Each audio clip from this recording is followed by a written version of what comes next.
Avvalambor Bismillahirrahmanirrahim. Ya Allah, ya Allah, ya Allah, ya Rabbim, ya Rabbim, ya Rabbim, ya Rabbim. Ey mehribon Allohim, o'zing har narsani ko'rguvchi va bilguvchidirsan. Avvalambor yurtboshimiz, otamiz, prezidentimiz omon bo'lsin. Shavkat Mirziyoyev Ishtiqdojon umri uzun rizqi butun toliyi baland bo'lsin. Qaysi mamlakatga borib kelsalar bizlarda ehtiyojimiz uchun, farzandlarimizning kelajagi uchun, momo-buvalarga rivojli hayot kechirishi uchun hammamizning baxt saodatimiz to'da qilib aytganda, lo'nda qilib aytganda hammamiz xushxursand eson-omon sog'-salomat o'ynab turib, baxtli hayotga yashab yurishimizga imkon yaratib berayotganlar uchun Allohim shu umrlarini, uzun rizqlarini butun qilsin. Hech qachon kamchilik bo'lmasin.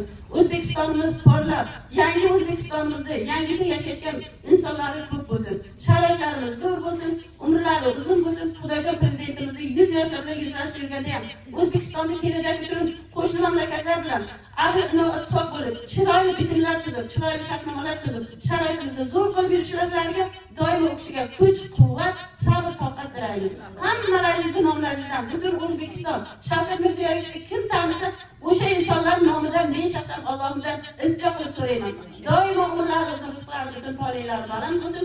Bizning vaqtimizga eson-omon, sog'-salomat O'zbekistonni bundan ham rivojlantirib, bundan ham barqaror qilib, kelajagimiz bo'lgan farzandlarimizni shularning sharoitini zo'r qilib berishlarini Allohimdan so'rab qolamiz. Prezidentimiz omon bo'lsinlar. Nodiraxonning takliflariga binoan hammalaringizning nomlaringizdan prezidentimizdan omonliklarini so'rab qolamiz. Doimo sizlar ham sog' omon bo'linglar. Hammamiz duoda bo'laylik. Osmonimiz musaffo, yurtimiz tinch, prezidentimiz omon bo'lsinlar. Amin. Allohu akbar.